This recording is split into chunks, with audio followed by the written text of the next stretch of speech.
subscribe to Tech Jacket and press the bell icon to get notified for our next video.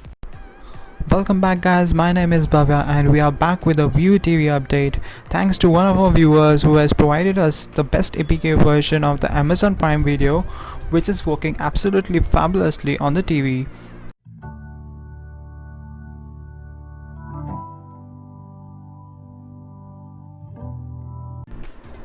So guys, in this video we're gonna talk about how to install the Amazon Prime Video APK file on the View TV, where we'll find the file, how to download it, where will be the link and everything.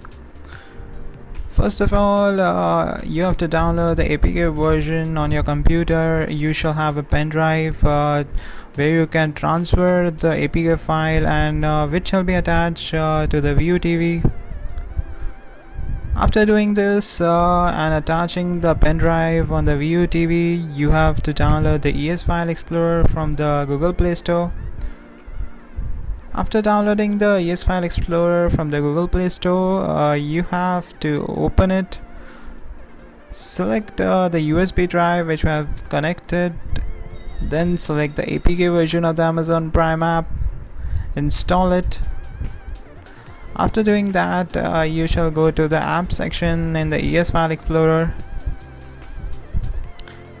and then select the Amazon Prime app and open it. So guys, the app has been installed. It works flawlessly on the View TV. This installation comes with a disclaimer regarding the app has not been launched on the official Android Google Play Store. It might be possible that this APK file might incur some of the bugs on the TV, like sometimes the app crashes. This is a little bit of a problem which most of the people are facing. Yeah, if you're incurring such of problems, then I shall recommend you to wait till the app has been officially launched. Thanks guys for watching our video. If you want more information on the View TV, I will link all the 3 parts in the description below. Thanks for watching. See you next time. Bye.